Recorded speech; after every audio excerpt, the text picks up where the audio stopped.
Бұл оқиға өткен ғасырдың ортасында бір қарапайым ғана ауылда басталды.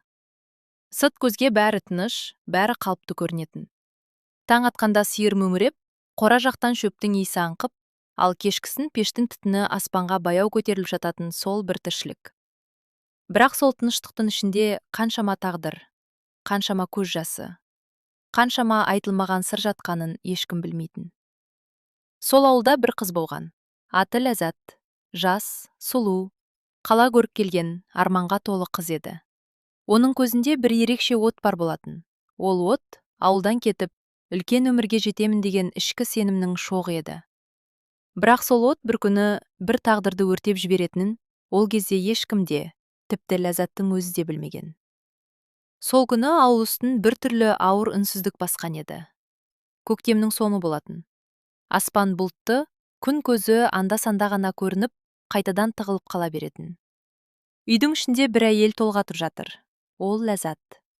Бар болғаны 19 жаста. Бір жыл бұрын ғана қалаға оқуға барам деп, ауылдан арман қуып кеткен сол қыз, енді міне ішін ұстап, ауыр дем алып, өз үйінің ескі төсегінде жатып қалды.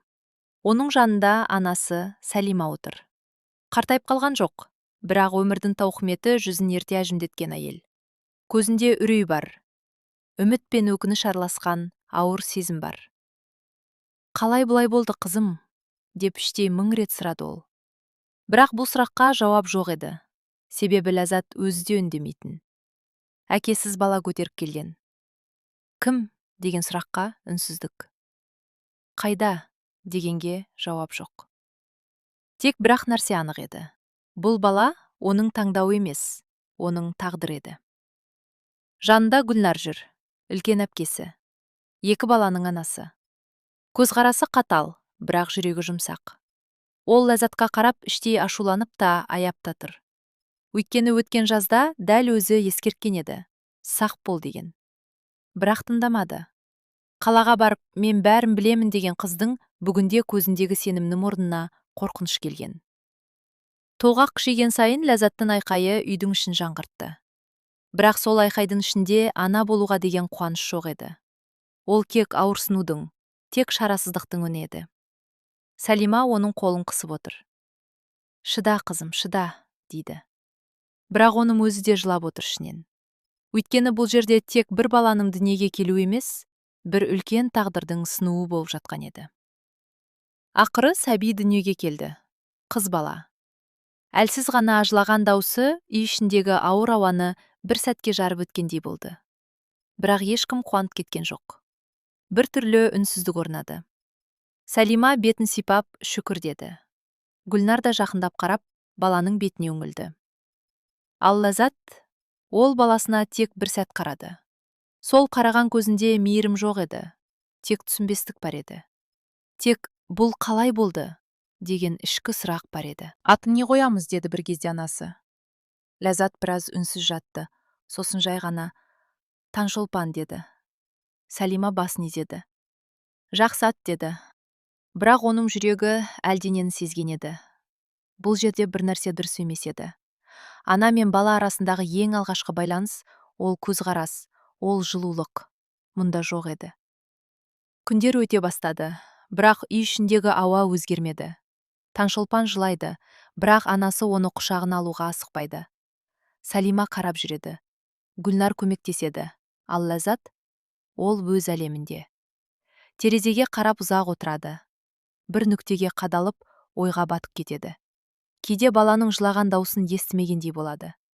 Бір күні кешкісін үй іші тыныш отырғанда Ләззат жай ғана айтты.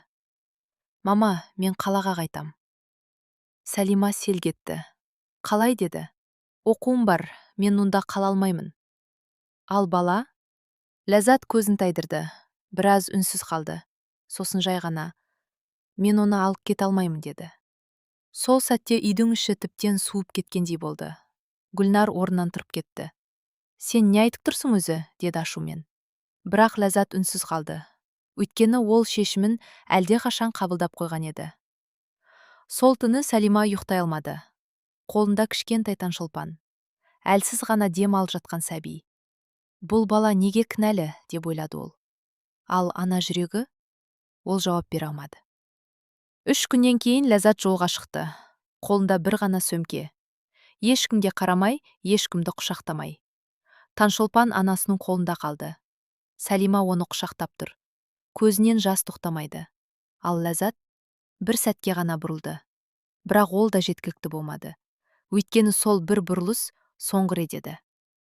Сол күні бір ана өз баласын тірідей жетім етті. Ал сол баланың жүрегінде бір ғана тілек қалды. Мама, мені бір күні жақсы көрші. Уақыт бәрін ұмыттырады дейді. Бірақ кейбір нәрселер бар, олар ұмытылмайды. Әсіресе бала жүрегіндегі бос орын. Ол толмайды. Тек адам соған үйренеді. Сол бос орынды сезінбей өмір сүруді үйренеді. Таңшолпан дәл сондай баланың бірі еді. Ол өсті. Күн артынан күн өтті, ай артынан ай жылжыды.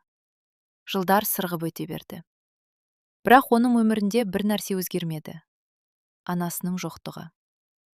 Жоқтықтың өзі емес, оның орнында қалған үнсіздік. Сәлима үшін ол жай ғана немере емес еді. Ол тағдырдың мойнына іліп кеткен аманат секілді болатын. Таң атса да, күн батса да, оның бар ойы осы кішкентай қыз. Қалай асыраймын, қалай өсіремін, қалай анасының орнын толтырам деген уайыммен өмір сүрді. Қартайған шағында бесік тербетемін деп ойламаған. Бірақ тағдыр оған басқа жолды таңдамады. Таңшолпан жыласа, Сәлима жүгіріп келеді. Ауырып қалса, түнімен көз ілмейді. Алғашқы қадамдарын көргенде, алғаш әже деген сөзін естігенде жүрегі елжіреп, көзінен жас шыққан. Бірақ сол қуаныштың ішінде бір мұң да болатын. Өйткені бұл сәттерді көру керек адам оның анасы еді. Гүлнар да шет қалған жоқ.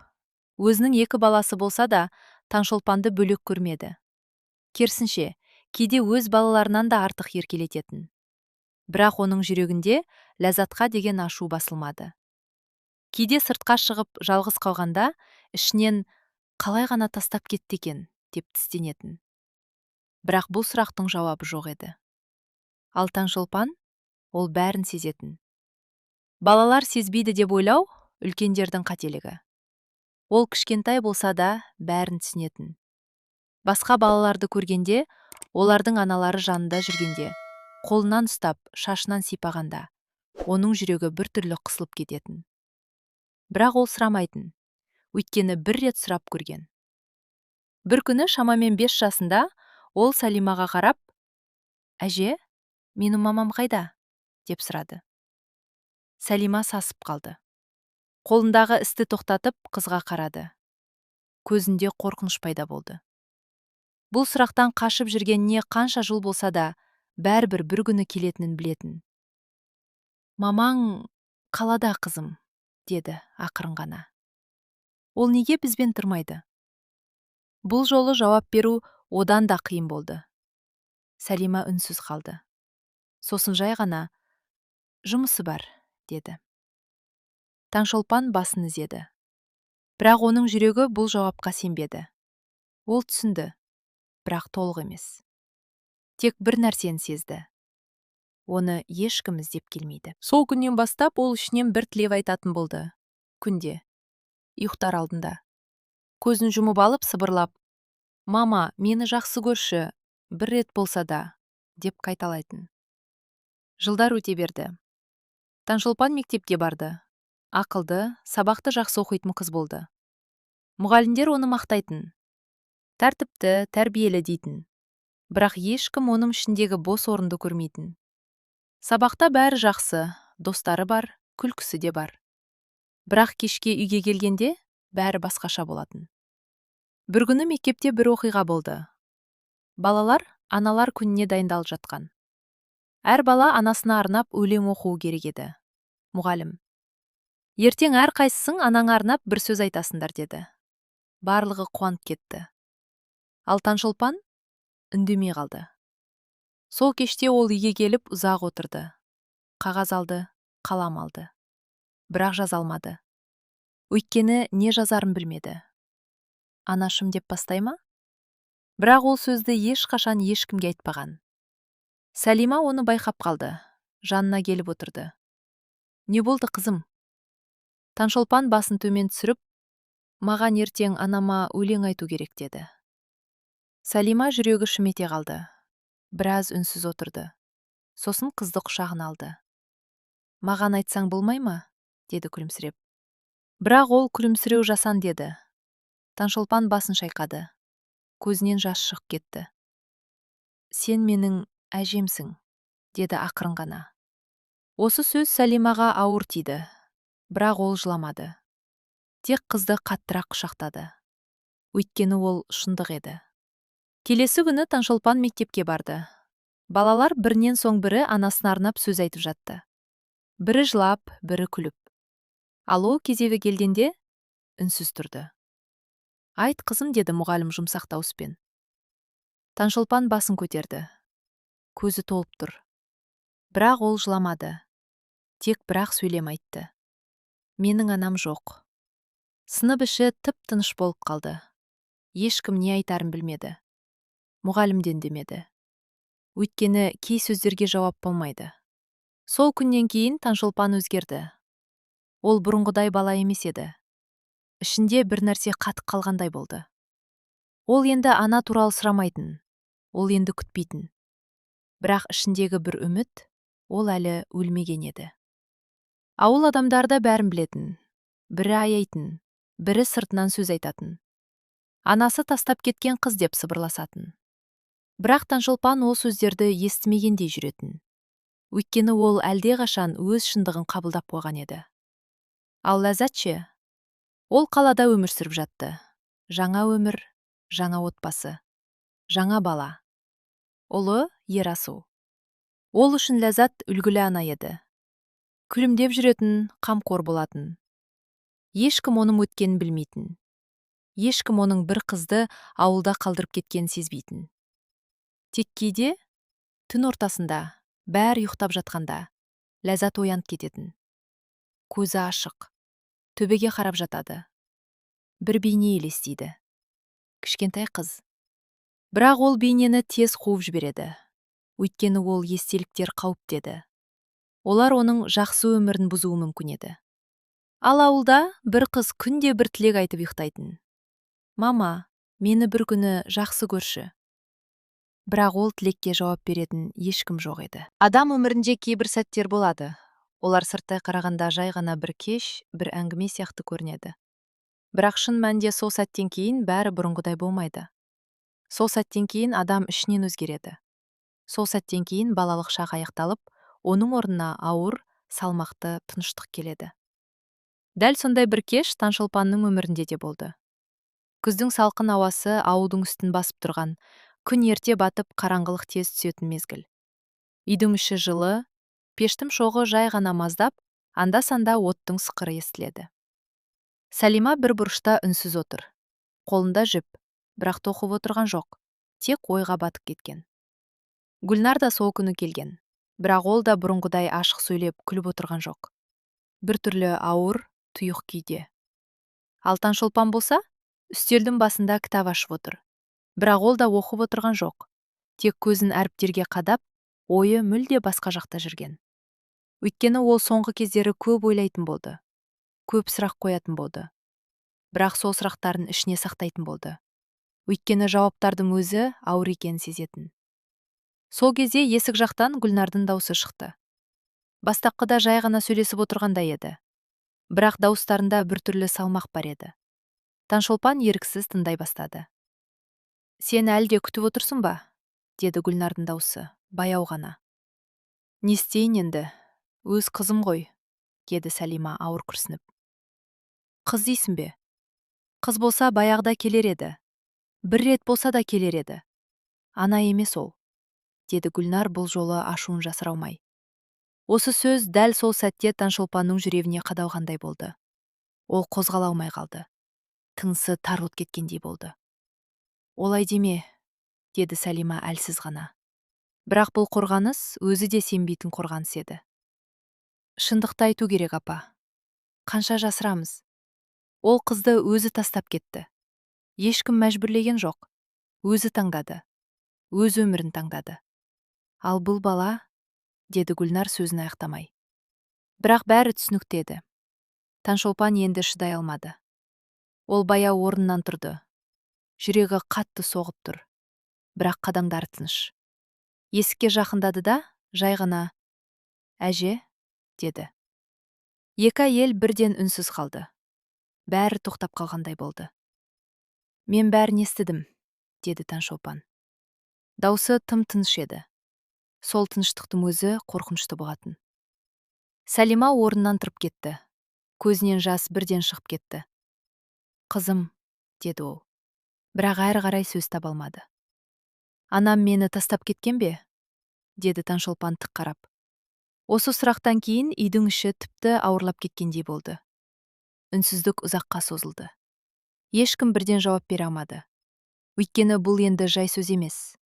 Бұл бір баланың жүрегіне салынатын шындық еді. Сәлима басын шайқап жылап тұр.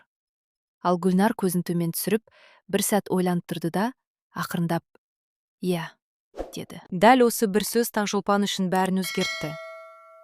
Дәл осы бір сөз оның ішіндегі үміттің соңғы ұшқынын өшірді. Ол айқайлаған жоқ, жылаған жоқ, тек басын сәл изеді. «Жақсы», деді жай ғана. Бірақ сол жақсының ішінде қаншама сыну, қаншама ауырлық бар еді. Ол бұрылып барып орнына отырды. Бірақ ол бұрынғыдай отырған жоқ еді. Ол енді басқа адам сияқты еді.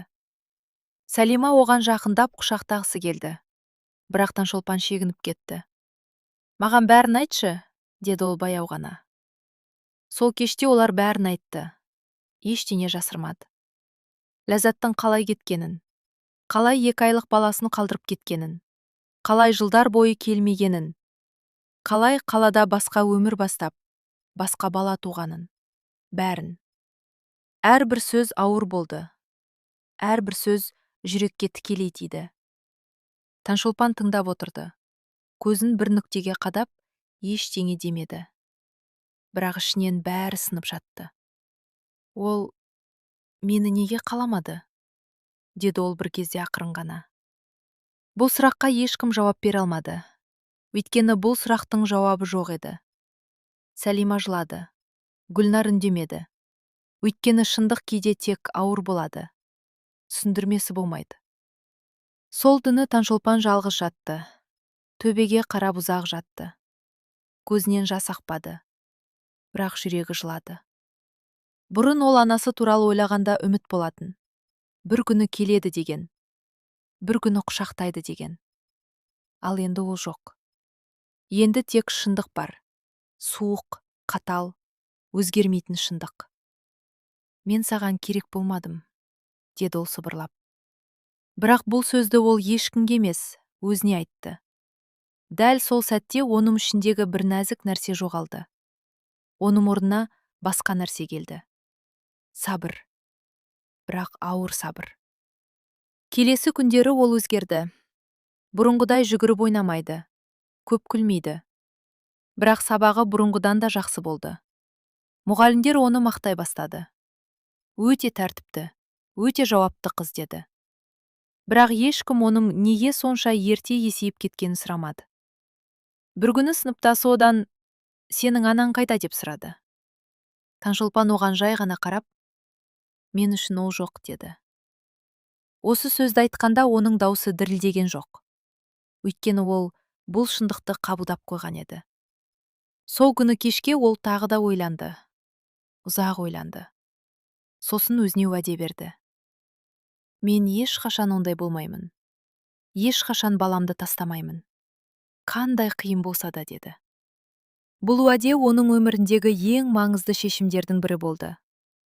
Ал қалада Ләззат өз өмірін жалғастырып жатты. Күліп жүрді. Баласын құшақтап, өзін бақытты сезінгендей болды. Бірақ дәл сол күндері оның ішінде бір белгісіз мазасыздық пайда болды. Түнде оянып кететін болды. Бір бейне елестейтін болды. Бірақ ол оны мойындағысы келмеді. Ол өткенін ұмытқысы келді. Өйткені өткен оның ең үлкен әлсіздік еді. Ал ауылда бір қыз дәл сол өткеннің ішінде өсіп келе жатты. Бірақ енді ол әлсіз емес еді. Ол күшейіп келе жатты. Бірақ оның күші жарадан туған күш еді. Уақыт өте береді. Бірақ кей сұрақтар уақытпен бірге жоғалып кетпейді. Керісінше, жыл өткен сайын тереңдеп, жүректің түбіне орнығып алады. Дәл сондай сұрақ Таңшолпанның ішінде де өсіп келе жатты. Ол енді бала емес еді. Ол енді бәрін түсінетін. Бірақ түсінген сайын ішіндегі бос орын үлкейіп бара жатқандай сезілетін. Күнделікті өмір сырттай қарағанда қалыпты. Таңертең тұрады, мектепке барады, сабағын оқиды, үйге келеді, әжесіне көмектеседі. Гүлнар келгенде балалармен бірге күліп ойнайды. Бірақ осының бәрі тек сыртқы өмір еді. Ал ішкі әлемінде тыныштық жоқ болатын. Ол ішінен қайта-қайта бір ғана сұраққа тірелетін. Неге? Неге ол керек болмады? Неге оны тастап кетті? Неге бір рет болса да келмеді? Неге бір рет болса да құшақтамады? Осы сұрақтардың жауабы жоқ екенін ол білетін. Бірақ бәрібір тоқтай алмайтын. Өйткені адам жүрегі жауапсыз өмір сүре алмайды. Бір күні бәрібір шындыққа жетуге тырысады. Сол күндердің бірінде Таңшолпан мектептен қайтып келе жатып, ауылдың сыртындағы ескі жолмен жүрді. Бұл жолмен ол бала кезінен бері талай жүрген. Бірақ дәл бүгін ол бұл жолды басқаша сезінді. Айнала тым-тыныш, жел жоқ. Тек аяқ астындағы топырақтың сықыры ғана естіледі. Сол сәтте оның ішінде бір шешім пісіп жетілгендей болды. Ол тоқтап қалды. Айналаға қарады. Сосын ішінен бір ғана ой анық шықты. Мен оны көруім керек. Бұл ой алғаш рет емес еді. Бірақ бұрын ол тек ой болып қалатын. Ал бүгін ол шешімге айналды. Енді ол жай ғана армандап немесе күтіп отырмайтын болды. Ол өзі барады, өзі сұрайды, өзі көреді. Өйткені бұл оның құқығы еді. Ол жауап алуға лайық еді. Сол кеште ол үйге келгенде бұрынғыдай үнсіз отырмады. Ол бірден Салимаға қарады. Әжесі бірден бір нәрсе өзгергенін сезді. Әже, мен қалаға барғым келеді, деді Таңшолпан жай ғана. Бірақ бұл жай сөз емес еді. Оның ішінде нақты шешім бар еді. Салима селк ете қалды. Қалаға? Не үшін? Деді абдырап. Бірақ ішінен бәрін түсініп тұрған. Таңшолпан көзін тайдырмай, мен оны көргім келеді деді. Осы сөзден кейін үйдің ішіндегі ауа ауырлап кеткендей болды. Гүлнар да сол жерде отырған. Ол бірден басын көтерді. Сен не айтып тұрсың өзі? Деді. Бірақ оның даусында ашудан гөрі қорқыныш басым еді. Өйткені ол бұл кездесудің немен аяқталатынын сезетін. Мен оған сұрақ қоюым керек, деді Таңшолпан. Неге мені тастап кеткенін білгім келеді. Оның даусы тыныш еді. Бірақ сол тыныштықтың ішінде үлкен күш бар еді. Ол енді кішкентай қыз емес еді. Ол енді өз тағдырын өзі түсінгісі келетін адам еді. Салима басын шайқап, қызым, қажеті жоқ. Өткенді қозғама. Ол адам өзгермейді, деді.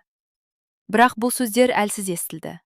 Өйткені өзі де бұл кездесудің бір күні болатынын білген. Маған қажет, деді Таңшолпан қысқа ғана. Мен өмір бойы осы сұрақпен жүре алмаймын. Гүлнар орнынан тұрды. Бөлменің ішінде ары-бері жүрді. Ол ашуланғысы келді, тоқтатқысы келді. Бірақ тоқтата алмайтынын түсінді. Өйткені бұл шешім әлдеқашан қабылданып қойған еді. Жарайды, деді ол бір кезде. Бірақ дайын бол. Ол сен ойлағандай болмайды. Таңшолпан басын изеді. Мен ештеңе күтпеймін, деді. Бірақ бұл сөздің өзі жалған еді. Өйткені жүректің бір түбінде бәрібір үміт болатын. Кішкентай ғана болса да, мүмкін деген үміт. Келесі күндері ол дайындала бастады. Көп зат алған жоқ, тек ең қажеттісін ғана.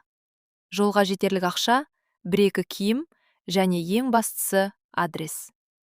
Ол адресті табу оңай болған жоқ, бірақ Гүлнар көмектесті. Таныстар арқылы, сұрау арқылы. Ақыры қаладағы сол үйдің мекен-жайы табылды.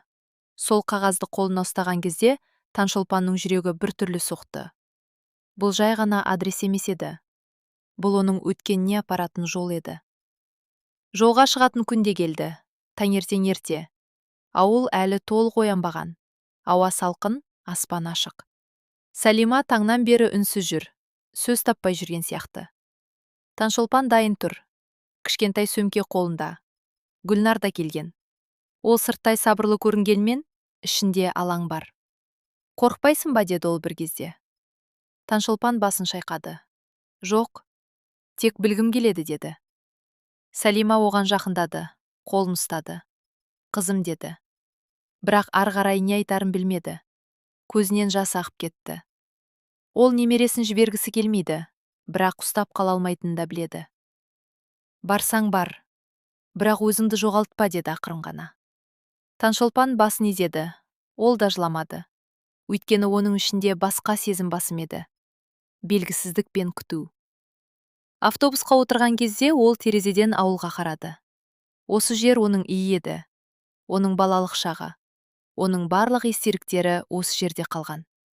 Бірақ ол енді басқа жолға шықты. Қалаға қарай, анасына қарай, өткеніне қарай. Жол ұзақ болды, сағаттар өтті. Терезеден өтіп жатқан көріністер өзгерді. Дала, жол, басқа ауылдар. Ақырында қала көрінді. Үлкен, бейтаныс, шуы көп. Адамдар көп, бәрі бөтетен. Бірақ сол бөтеннің ішінде оның анасы бар еді. Қалаға келгенде ол бір сәтке тоқтап қалды. Қолындағы қағазға қарады, сосын айналаға қарады. Жүрегі қатты соғып тұр. Бірақ ол кері қайтпады. Ол жол сұрап, бір көшеден екінші көшеге өтті. Ақыры сол үйдің алдына келді. Қарапайым көп қабатты үй, ештеңесі ерекше емес. Бірақ дәл осы жерде оның өмірінің ең маңызды кездесуі өтетін еді. Ол кіре берсе біраз тұрды, жоғары қарады. Қай қабат екен деп ойлады. Сосын ішке кірді. Баспалдақпен көтерілген әр қадам ауыр болды. Әр қадам оны шындыққа жақындатып бара жатты. Ақыры ол сол есіктің алдына келді. Қағаздағы нөмір дәл келіп тұр. Оның қолы сәл дірілдеді. Бірақ ол тоқтамады. Қоңырауды басты. Сол сәтте уақыт тоқтап қалғандай болды. Жүрек соғысы ғана естіледі. Есіктің ар жағында аяқ дыбысы шықты. Құлыптың сықыры естілді. Есік ашылды. Таңшолпан алғашында ештеңе айта алмады. Алдында тұрған әйел оның анасы еді. Бірақ бұл ол елестеткен бейне емес еді. Бұл бөтен адам сияқты. Күтімді, жинақы, бірақ көзінде бөтендік бар. Сіз ләззатсыз ба? Деді ол ақырын ғана. Әйел таңы қап-қарады. Иә, сіз кімсіз? Деді. Дәл сол сәтте Таңшолпан «Иә, сіз кімсіз?» деді. Дәл сол сәтте Таңшолпанның жүрегі тағы бір рет сынып кеткендей болды. Бірақ ол өзін ұстап, «Мен Таңшолпанмын», деді. Сол бір сөз жылдар бойы айтылмай келген шындықтың есігін ашты. Есік ашылған сәтте уақыт тоқтап қалғандай болды. Бір сәтке бәрі үнсіз қалды. Екі адам бір-біріне қарап тұр. Бірақ бұл жай ғана қарау емес еді. Бұл жылдар бойы жиналған тағдырдың, айтылмаған сөздердің, көрілмеген көз жастың үнсіз кездесуі еді. Таңшолпан алғаш рет анасына қарап тұр. Ал Ләззат алғаш рет өзінің тастап кеткен өткенін тірідей алдында көріп тұр. Бірақ бұл кездесуде қуаныш жоқ еді. Бұл кездесуде құшақтасу жоқ еді. Тек абыржу мен қорқыныш бар еді. Ләззаттың көзінде үрей жылт етті. Ол бір қадам артқа шегінді. «Не? Қалай?» деді абдырап, даусы дірілдеп шықты. Ал Таңшолпан орнында тұр, қимылсыз. Бірақ оның ішінде дауыл соғып тұр. Жүрегі кеудесіне сыймай бара жатқандай. Бірақ сырттай ол сабырлы. Кім сабырлы еді? «Мен Таңшолпанмын» деген сөзден кейін ауа тіпті ауырлап кеткендей болды. Ләззат көзін кең ашып, қызға қайта-қайта қарап тұр. Сенбей тұрғандай, мойындағысы келмейтіндей. «Жоқ, сен...» деді де, сөзін аяқтай алмады. Өйткені шындық оның алдында тір-тір еді. Қашып құтылуға болмайтын шындық. Ол есік жақта тұрып қалды. Бір сәтке не істерін білмей қалды. Сосын тез есін жиғандай болды да, жан-жағына қарады. Дәлізге көз жүгіртті. Біреу көріп қалмасын дегендей. «Күт, 1 минут», деді де, есікті сәл ғана жауып, ішке кіріп кетті. Таңшолпан сыртта жалғыз қалды. Сол 1 минут оған сағаттай көрінді. Ол сол есіктің алдында тұрып, өзінің бүкіл өмірін ойлап үлгергендей болды. Балалық шағы, әжесінің құшағы, түнде айтқан тілектері, бәрі бір сәтте көз алдынан өтті. Бірнеше минуттан кейін есік қайта ашылды. Ләззат енді сыртқа шықты. Есікті артынан жауып қойды. Даусы баяу, бірақ қатқыл шықты. «Жүр, мұнда тұрма», деді. Ол Таңшолпанның қолынан ұстап, баспалдақпен төмен түсіре бастады. Бұл әрекетте ана мейірімі жоқ еді. Тек асығыстық пен қорқыныш бар еді. «Қайда барамыз?» деді Таңшолпан алғаш рет. Даусы тыныш, бірақ ішінде бәрі сынып жатқандай. «Мен сені бір танысымның үйіне апарамын», деді Ләззат тез-тез. «Сен мұнда қала алмайсың». Таңшолпан тоқтап қалды. Қолын жұлып алды. «Неге?» деді. Осы бір қысқа сұрақтың ішінде қаншама жыл жиналған еді. Ләззат көзін тайдырды. Өйткені менің күйеуім бар, балам бар. Олар ештеңе білмейді», деді ол. Даусы барған сайын әлсіреп бара жатты. «Сен мұнда қалсаң, бәрі бұзылады». Осы сөзден кейін Таңшолпан үнсіз қалды. Ол бір сәтке анасына ұзақ қарады. Сол қараста өкініште, ашуда, ауыр түсіністікте бар еді. «Яғни, сен үшін мен проблема ғанамын ғой», деді ол жай ғана. Ләззат бірден жауап бере алмады. Өйткені бұл сұрақтың жауабы оның ішінде бар еді. Бірақ оны айтуға батылы жетпеді. «Жоқ, мен олай демедім», деді ол әлсіз ғана. Бірақ бұл сөздің өзі сенімсіз шықты. «Сен мені көргің келмеді», деді Таңшолпан. «Сен мені іздеген жоқсың. Сен мені ешқашан қалаған жоқсың». Оның даусы әлі де тыныш. Бірақ сол тыныштықтың ішінде жылдар бойы жиналған ауырлық бар еді. Ләззат көзін жұмып алды. «Түсін, мен жас едім. Мен қателестім», деді ол ақталғысы келіп. Бірақ бұл сөздер тым кеш еді, тым әлсіз еді. «Қателестім бе?» деді Таңшолпан баяу ғана. «Қате деген бір нәрсені ұмытып кету. Ал сен мені тастап кеттің». Осы сөзден кейін Ләззаттың көзінен жас шыға бастады. Бірақ бұл жас оның жанын жеңілдетпеді.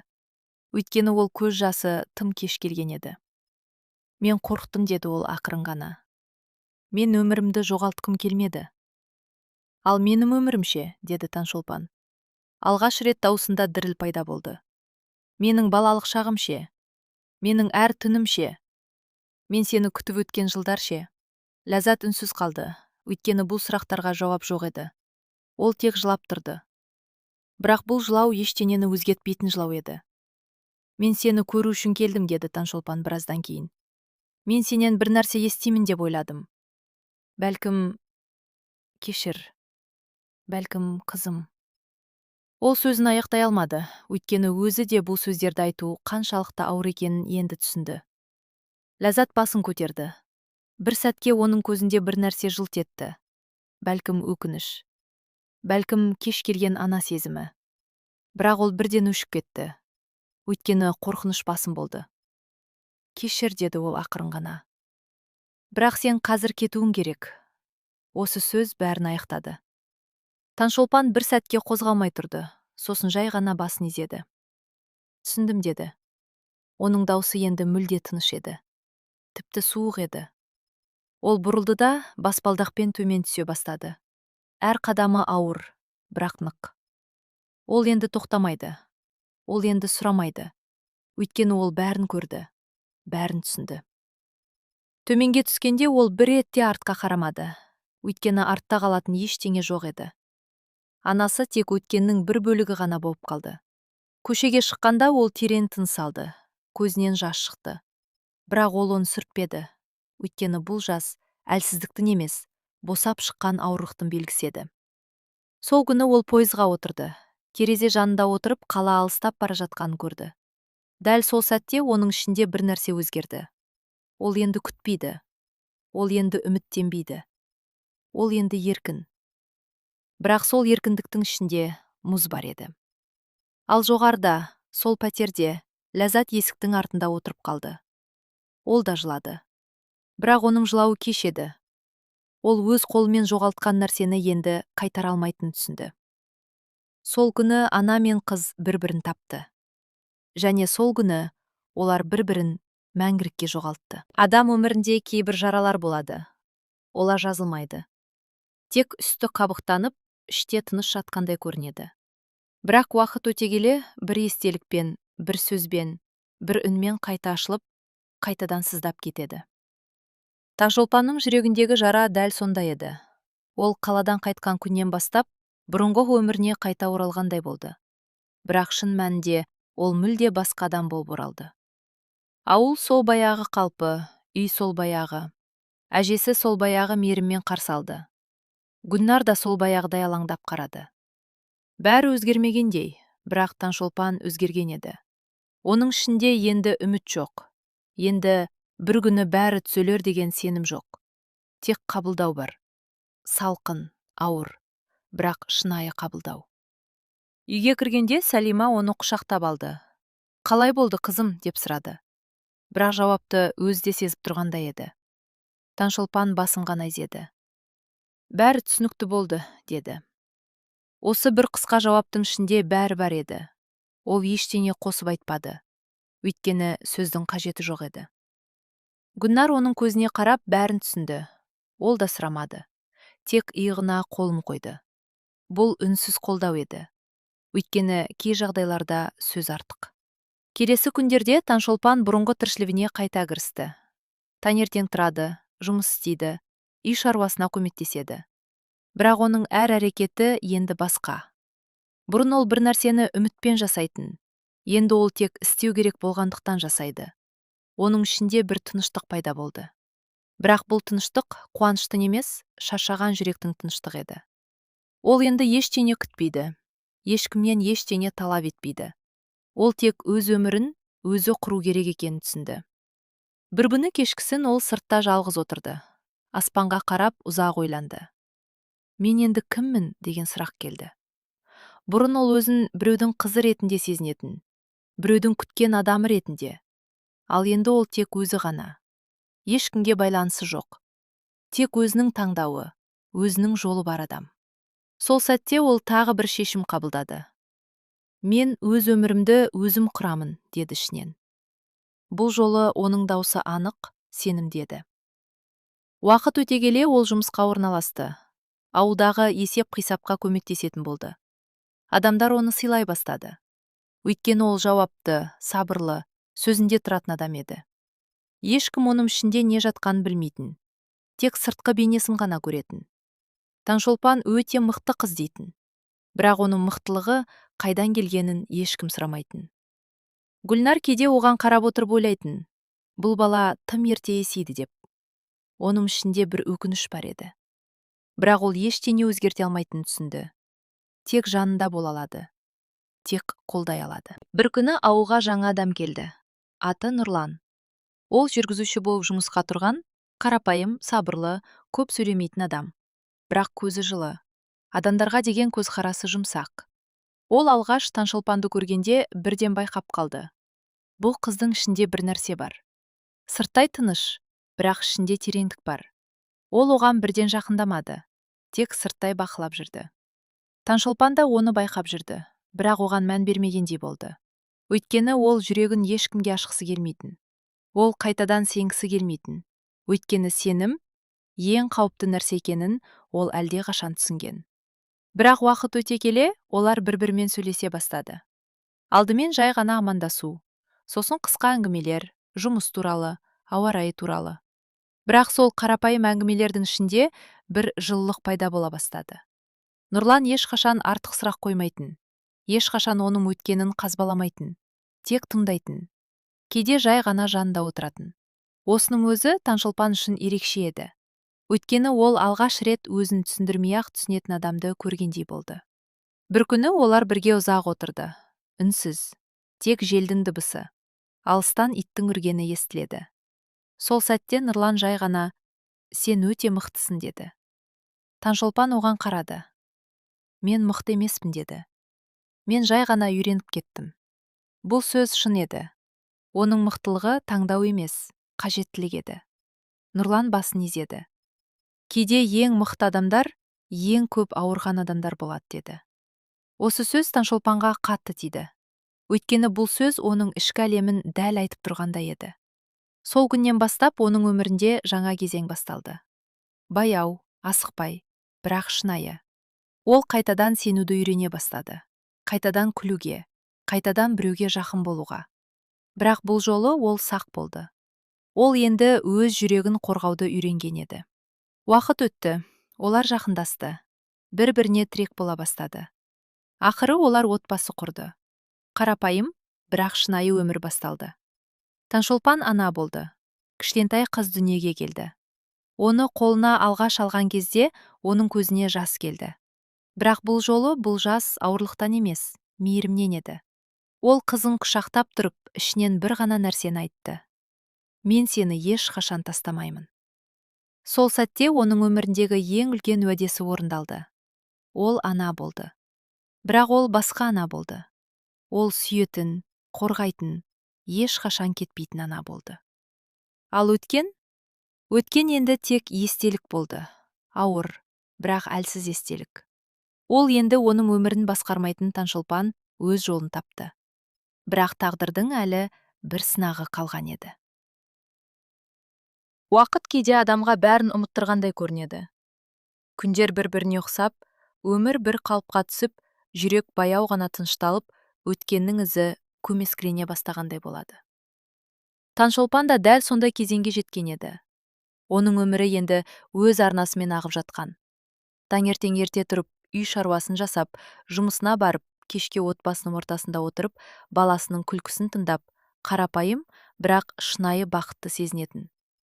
Нұрлан жанында сенімді, сабырлы, ешқашан артық сөз айтпайтын, бірақ әрқашан қасында болатын адам. Ал кішкентай қызы оның өмірінің мәніне айналған. Таңшолпан оны құшақтаған сайын, ішінде бір жылылық пайда болатын. Ол бұрын ешқашан сезінбеген мейірім еді. Сол арқылы ол өз жарасында баяу емдеп жатқандай болатын. Сол күндердің бірінде жаздың жайма шуақтан еді. Күн жаңа ғана көтеріліп, ауыл үстіне жұмсақ жарық түсіп тұрған. Таңшолпан үйдің алдында жүріп, қолындағы шелегін ұстап, су тасып жүрген. Қызы аулада ойнап отыр. Нұрлан бір жақта шаруамен айналысып жүр. Бәрі тыныш, бәрі қалыпты. Дәл сол кезде алыстан моторның дыбысы естілді. Ауылға көлік сирек келетін, сондықтан бұл дыбыс бірден назар аудартты. Таңшолпан басын көтеріп қарады. Шаң көтеріп, бір жеңіл көлік жақындап келеді. Ол бір түрлі сезіммен қарап тұр. Жүрегі себепсіз дүрсілдей бастады. Көлік тура олардың үйінің алдына келіп тоқтады. Сол сәтте уақыт тағы да баяулағандай болды. Көліктің есігі ашылды. Ішінен бір әйел түсті. Таңшолпан оны бірден таныды. Бұл Ләззат еді. Жылдар өткен, бірақ кейбір нәрселер өзгермейді. Оның жүрісінде сол баяғы сенім бар, бірақ көзінде басқа нәрсе пайда болған. Шаршау, әлсіздік, бәлкім өкініш. Ол айналасына қарап, ауылды бөтен жердей шолып өтті. Сосын көзі Таңшолпанға түсті. Бір сәтке екеуі тағы да үнсіз қалды. Дәл сол бұрынғыдай. Бірақ бұл жолы бәрі басқаша еді. Енді олар бөтен емес, бірақ жақында емес. Араларында өткеннің ауыр салмағы тұр. Сәлем, деді Ләззат бірінші болып. Даусы баяу, сенімсіз шықты. Таңшолпан орнында тұр. Қозғалған жоқ, тек басын сәл изеді. Сәлеметсіз бе? Деді ресми түрде. Бұл сөздің өзі арадағы шекараны анық көрсетіп тұрды. Ләззат бір қадам жақындады, бірақ тоқтап қалды. Не айтарын білмей тұр. Бұрынғыдай асықпай сөйлейтін адам енді сөз таба алмай қалғандай. Мен келдім, деді ол ақырын ғана. Бірақ бұл сөздің өзі жеткіліксіз еді. Өйткені неге деген сұрақ бірден ауада пайда болды. Көріп тұрмын, деді Таңшолпан қысқа ғана. Осы қысқа жауаптың өзі Ләззатқа ауыр тиді. Ол бір сәтке көзін төмен түсірді, сосын қайта көтеріп айналасына қарады. Үйге, аулаға, балаға, Нұрланға, бәріне. Бұл өмір оның өміріне жат еді. Бірақ бір кезде ол осының бір бөлігі болуы мүмкін еді. Тек өзі бас тартты. Сол кезде Гүлнар көші жақтан жүгіріп келді. Ол да көліктің дыбысын естіп шыққан. Ләззатты көргенде тоқтап қалды. Жүзінде ашу мен таңданыс қатар тұр. Сен бе? Деді ол қатқыл дауыспен. Енді не керек? Ләззат оған қарады. Бірақ бұрынғыдай қарсы жауап бермеді. Тек әлсіз ғана, менің келуіме құқығым бар, деді. Бірақ бұл сөздің өзі сенімсіз шықты. Құқығың? Деді Гүлнар күліп. Бірақ ол күлкіде ащылық бар еді. Сен ол құқығыңнан баяғыда айырылғансың. Таңшолпан бәрін үнсіз тыңдап тұр. Ол араласқан жоқ. Өйткені бұл сөздер оған емес, өткенге арналған еді. Менде барар жер жоқ, деді Ләззат бір кезде. Даусы сынып кетті. Күйеуім мені тастап кетті. Осы сөзден кейін бәрі түсінікті болды. Өмір бумеранг сияқты қайтып келген еді. Гүлнар басын шайқады. Сонда есіңе біз енді түстік пе? Деді. Ләззат жылады. Бірақ бұл жылау әлсіз, кеш жылау еді. Мен қателестім, деді ол. Мен бәрін жоғалттым. Сол сәтте Таңшолпан оның көзіне қарады. Ұзақ қарады. Сол көз қараста ашу жоқ еді. Тек тыныштық бар еді. Бірақ сол тыныштықтың ішінде шешім бар еді. Сізге не керек? Деді ол жай ғана. Ләззат бір сәтке тоқтап қалды. Сосын ақырын ғана, маған көмектес, деді. Бұл сөз оның өміріндегі ең ауыр сөздердің бірі болды. Өйткені ол енді көмек сұрап тұр. Сол адамнан, өзі тастап кеткен адамнан. Аулада үнсіздік орнады. Тек желдің дыбысы естіледі. Барлығы Таңшолпанға қарап тұр. Шешім оның қолында еді, ол не істейді? Аулада орнаған үнсіздік сол сәтте бәрінен ауыр еді. Ешкім сөйлемейді. Ешкім қозғала алмай қалғандай, бәрі тек бір адамға қарап тұр. Таңшолпанға. Өйткені дәл қазір шешім соның қолында. Ол не айтса сол болады. Ол қалай шешсе, тағдыр солай бұрылады. Ал оның алдында тұрған әйел туған анасы. Бірақ сонымен қатар өмір бойы бөтен болып келген адам. Осы екі ұғым бір адамда тоғысып, оны одан сайын ауырлатып тұрғандай. Ләззат басын төмен түсіріп тұр. Оның даусы жаңа ғана шықты. Көмектес деген бір сөз. Бірақ сол сөздің ішінде қаншама қорлық, қаншама кешіккен өкініш бар еді. Ол бұрын ешқашан бұлай сөйлемеген. Бұрын ол таңдаушы еді. Енді ол сұраушы. Бұрын ол кетіп қалған еді. Енді ол қайтып келіп тұр. Бірақ бұл оралу жеңіс емес. Бұл оралу жеңіліс еді. Таңшолпан үнсіз тұр. Ол асықпайды. Ол бұл сәттен қашпайды. Өйткені ол өмір бойы осы сәтке дайындалғандай. Оның ішінде түрлі сезімдер қозғалып жатыр. Бірақ олардың ешқайсысы сыртқа шықпайды. Өйткені ол өзін бақылауды үйренген. Ол жүрегін қорғауды үйренген. Ол енді бала емес. Ол енді шешім қабылдай алатын адам. Бірақ дәл осы шешім оның өміріндегі ең ауыр шешімдердің бірі. Өйткені бұл тек бір адам туралы емес. Бұл оның өткенін қалай қабылдайтыны туралы. Бұл оның өзіне қалай қарайтыны туралы. Көмек керек пе? Деді ол ақырын ғана. Даусы тыныш, бірақ анық. Ләззат басын изеді. Көзінен жас тоқтамайды. Иә, менде ештеңе қалмады, деді ол. Осы сөзді айту оған қаншалықты ауыр болғаны көрініп тұр. Бірақ ол енді шындықты жасыра алмайды. Өйткені ол бәрін жоғалтқан адам. Ал жоғалтатын ештеңесі қалмаған адам ғана осылай сөйлей алады. Гүлнар бір қадам алға шықты. Сенде ештеңе қалмады ма? Ал бізде ше? Бізде не қалды? Осы жылдар бойы сен қайда болдың? Осы бала жылағанда қайда болдың? Бір рет болса да келдің бе? Бір рет болса да қызым дедің бе? Оның даусы көтеріп кетті. Бұл ашу емес.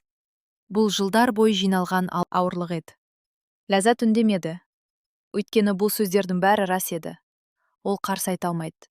Тек жылап тұр. Таңшолпан қолын көтеріп, Гүлнарды тоқтатты. Жетеді апа, деді. Даусы тыныш, бірақ нық. Ол бұл әңгімені ұрысқа айналдырғысы келмеді. Өйткені бұл оның шешімі болу керек. Басқа ешкімнің емес. Ол Ләззатқа қайта қарады. Ұзақ қарады. Сол қарастың ішінде бір ғана сұрақ бар еді. Неге қазір? Бірақ ол бұл сұрақты дауыстап айтпады. Өйткені жауабын өзі де білетін. Өмір өзі жауап берген. Сіз маған не бердіңіз? Деді ол бір кезде. Даусы өзгермеді, бірақ сөздері ауыр болды. Ләззат басын көтеріп қарады. Бірақ жауап бере алмады. Өйткені беретін ештеңесі болмаған. Ештеңе, деді Таңшолпан өзі. Сіз маған өмір бердіңіз, бірақ сол өмірді бірге сүрген жоқсыз. Бұл сөз Ләззаттың жүрегіне дәл тиді. Ол бір сәтке тыныс ала алмай қалғандай болды. Ал енді сіз менен не сұрап тұрсыз? Деді Таңшолпан. Сол өмірді қайта беруді ме? Сол жылдарды қайтаруды ма? Әлде кешіруді ме? Осы сөзден кейін тағы үнсіздік орнады. Кешіру. Бұл сөз ауада ауыр ілініп тұрды. Ләззат басын төмен түсірді. Мен білмеймін, деді ол шындықпен. Мен тек жалғыз қалдым. Бұл сөз әлсіздік емес, бұл шындық еді. Таңшолпан көзін жұмып, бір сәтке ішіне үңілді. Ол балалық шағын есіне алды. Түндерді, күткен күндерді, анасына айтқан тілектерін, сосын қаладағы кездесуді, сол суық сөздерді, кет дегенді. Сол сәттегі ауырлықты, бәрін қайтадан сезгендей болды. Бірақ бұл жолы ол сол сезімдерге батып кетпеді. Ол оларды сырттан қарап тұрғандай қабылдады. Сосын ол көзін ашты. Мен сізді жек көрмеймін, деді ол, жай ғана. Бұл сөз бәрін таңғалдырды. Гүлнарда, Нұрланда, тіпті Ләззаттың өзі де. Бірақ, деді ол жалғастырып, мен сізді анам деп те қабылдай алмаймын. Бұл сөз шындықтың ең таза түрі еді. Кешіру ұмыту емес. Кешіру қайта қабылдау емес. Кешіру тек жүректегі ауырлықтан босау. Мен сізге көмектесе аламын, деді Таңшолпан. Бірақ бұл қыздың анасына көмек емес. Бұл адамның адамға көмегі. Ләззат басын көтерді. Көзінде үміт пен қайғы қатар тұр. Сіз бұл үйде қалмайсыз, деді Таңшолпан тыныш қана. Бірақ біз сізді далада қалдырмаймыз. Нұрлан сол сәтте алға шықты. Ол бәрін түсінген. Ол әйелім қолдауға дайын.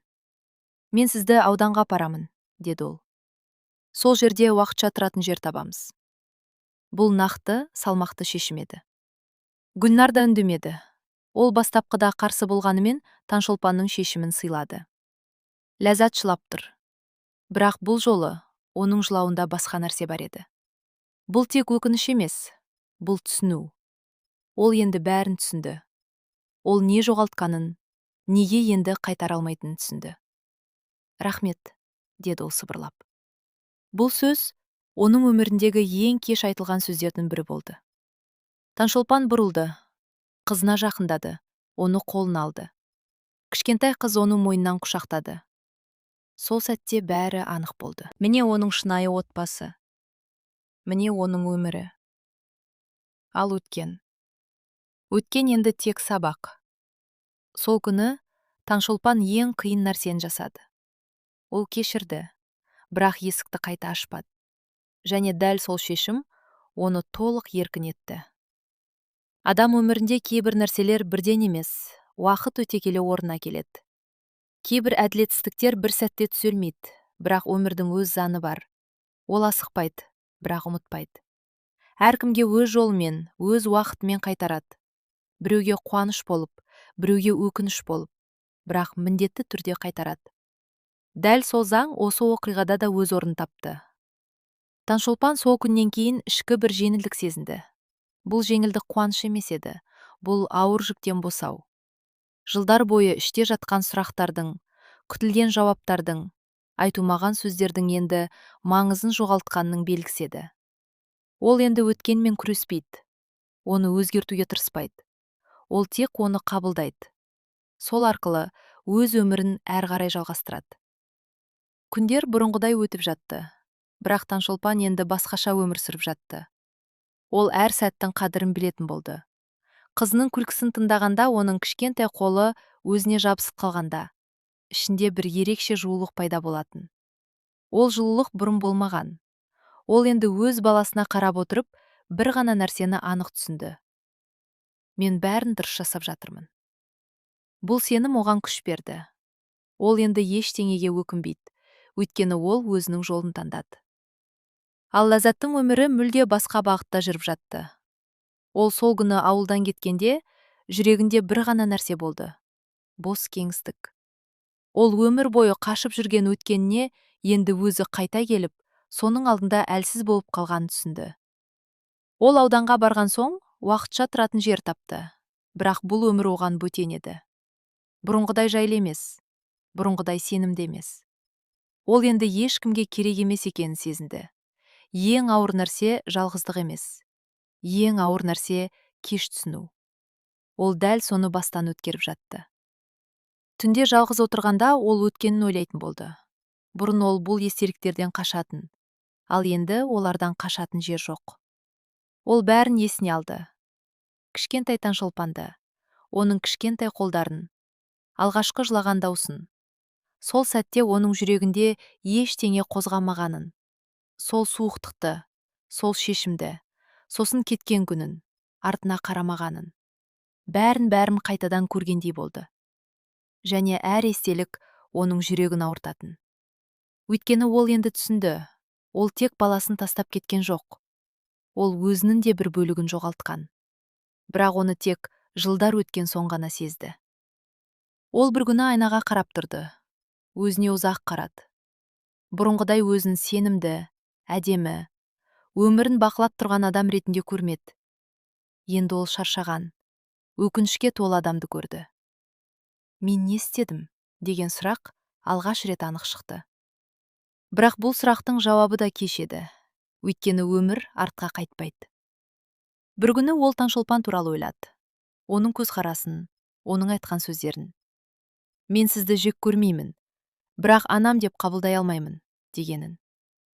Сол сөз оның есінде қайта-қайта жаңғырып тұрды. Бұл сөз ең ауыр жаза еді. Өйткені ол жерде айқай жоқ, ашу жоқ. Тек шындық бар. Ал шындық әрқашан ең ауыр. Ал ауылда өмір жалғасып жатты. Таңшолпан мен Нұрлан өз тіршіліктерін жасап, балаларын өсіріп, қарапайым бақытпен өмір сүріп жатты. Кейде кешкісін олар бірге отырып тыныш сөйлесетін. Нұрлан оның жанында әрдайым тірек болды. Ол ешқашан өткенді қазбаламады. Бірақ қажет кезде үнсіз түсінетін. Дәл сол қасиет Таңшолпан үшін ең қымбат еді. Бір күні қызы оған қарап, «Анашым, сен мені жақсы көресің бе?» деп сұрады. Бұл сұрақ күтпеген жерден шықты. Бірақ Таңшолпан бірден жауап берді. Өте қатты жақсы көремін деді. Және бұл жолы оның даусы дірілдеген жоқ. Өйткені ол шындықты айтып тұрды. Ол қызын құшақтап, оның шашынан иіскеп, көзін жұмды. Сол сәтте оның жүрегінде толықтық сезімі пайда болды. Бұл жетіспеген нәрсенің орнын толтырғандай сезімеді. Ол енді анасының кім болғанына емес, өзінің кім болғанына мән беретін болды. Ол өз тағдырын өзі жазды. Өз жолын өзі таңдады. Және сол жол оны бақытқа алып келді. Ал Ләззатше? Ол өмірдің өзіне берген сабағын қабылдауға мәжбүр болды. Ол енді ешкімді кінәламайды. Өйткені кінә өзінде екенін түсінді. Бірақ бұл түсінік оны жеңілдетпеді, керісінше ауырлатты. Өйткені кеш түсінілген шындық әрқашан ауыр болады. Уақыт өте келе адамдар оның кім екенін ұмыта бастады. Ол жай ғана бір әйелге айналды. Өмірдің шетінде қалған. Өз қателігінің салдарын көтеріп жүрген адамға. Бірақ оның ішінде бір ғана нәрсе өзгермеді. Өкініш. Бұл өмірдің бумеранг еді. Әркім өз таңдауы үшін жауап береді. Әркім өз жолын өзі таңдайды. Және сол жол бір күні қайта оралады. Біреу үшін бақыт болып, біреу үшін сабақ болып, біреу үшін кешірім болып, ал біреу үшін өкініш болып. Таңшолпан өз жолын тапты, ал Ләззат өз шындығымен жалғыз қалды. Және бұл олардың талбырының соңғы нүктесі емес еді. Бірақ ең маңыздысы, шешім әлдеқашан қабылданған болатын. Уақыт өте береді. Күндер жылдарға, жылдар естеліктерге айналады. Адам өмірінде көп нәрсе өзгереді. Адамдар келеді, кетеді. Кейбірі із қалдырады, кейбірі ұмытылып кетеді. Бірақ ең бастысы, адамның ішкі тыныштығы. Егер жүректе тыныштық болса, адам қандай қиындық көрсе де өз жолын табады. Таңшолпан дәл сондай тыныштыққа жеткен еді. Бұл тыныштық оған бірден келген жоқ. Бұл жылдар бойы жиналған ауырлықтан, көз жастан, қабылдаудан өткеннен кейін келген тыныштық еді. Ол енді өткеніне ашуланбайды. Оны өзгерткісі келмейді. Ол тек оны өз өмірінің бір бөлігі ретінде қабылдайды. Сол арқылы өзі жеңілдейді. Жылдар өтті. Оның балалары өсті. Үй іші күлкіге толды. Немерелер жүгіріп жүретін күндер де келді. Таңшолпан қазір үлкен әже атанды. Бірақ оның көзіндегі жылулық еш өзгерген жоқ. Ол әр балаға қарап отырып, бір ғана нәрсені қайталайтын. Баланың жүрегін жараламаңдар. Өйткені ол сол жараның қандай болатынын өз өмірмен білген. Оның әр сөзі өмірден өткен, әр ақылы шынайы еді. Кейде кешкісін ол жалғыз отырып өткенін есіне алатын. Бірақ бұл естеліктер енді ауыр емес. Тек алыста қалған өмір сияқты. Бір кезде маңызды болған, бірақ қазір өз орнын тапқан. Ол енді анасы туралы ойлағанда ашуланбайды. Тек бір жеңіл мұң сезіледі. Бірақ ол мұң оның жанын ауыртпайды. Өйткені ол кешірген. Бір күні оның немересі оған қарап, «Әже, сен кішкентай кезінде қандай болғансың?» деп сұрады.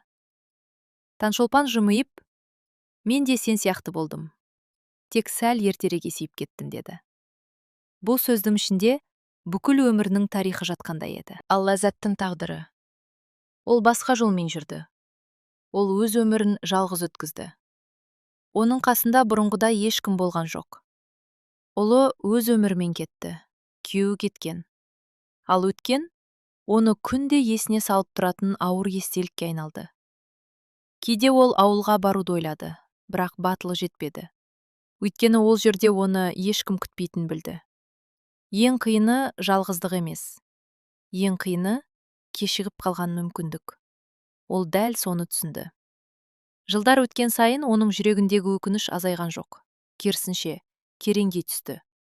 Өйткені адам қателігін уақыт өткен сайын анық көреді. Бірақ оны түзету мүмкіндігі болмайды. Бұл өмірдің ең ауыр сабағы. Бір күні ол жалғыз отырып терезеден сыртқа қарады. Аспан ашық. Күн батып бара жатыр. Дәл сол сәтте оның көз алдына бір бейне келді. Кішкентай қыз. Оны алғаш қолына алған сәт. Сол сәтте ол ештеңе сезбеген. Дәл сол жерде бәрі басталған. Дәл сол жерде бәрі өзгерген. Ол көзін жұмды. Көзінен жас ақты. Бірақ бұл жас енді ештеңені өзгертпейді. Ал ауылда Таңшолпан сол кеште отбасымен бірге отырды. Балалары, немерелері жанында. Күлкі, әңгіме, жылылық. Ол соларға қарап отырып бір ғана нәрсені түсінді. Менің өмірім босқа өткен жоқ. Ол бәрін жоғалтқан жоқ. Керісінше, ол өз өмірін өзі құрып шықты. Өз бақытына өзі жетті.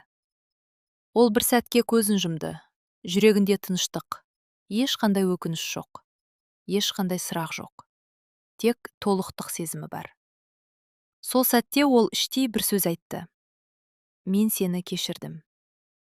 Бұл сөз ешкімге арналмағандай, бірақ бәріне қатысты еді. Өткенге, анасына, өзіне. Және сол сөзден кейін оның жүрегі мүлде жеңілдеп кеткендей болды. Бұл соңғы нүкте еді. Бұл ішкі еркіндік еді. Бұл өмірдің ең үлкен жеңісі еді. Адам бәрін өзгерте алмайды, бірақ ол өз жүрегін өзгерте алады. Ал жүрегі тыныш адам, ең бақытты адам. Бұл оқиға бір ғана нәрсені дәлелдейді. Мейірімсіздік жара қалдырады. Ал кешірім сол жараны емдейді. Бірақ кешіру қайта қабылдау емес. Кешіру тек өзіңді босату. Таңшолпан өзін босатты. Сондықтан ол бақытты болды. Ал Ләззат, ол өз таңдауының салдарымен өмір сүрді. Және бұл өмірдің әділдігі еді. Егер сен осы оқиғаны соңына дейін тыңдасаң, өзіңе бір сұрақ қой. Сен кешіре алар ма едің? Жүрегіңде кімге реніш бар? Және сол ренішті ұстап жүру саған не береді? Кейде ең дұрыс шешім жіберу. Өйткені жіберген кезде ғана адам еркін болады.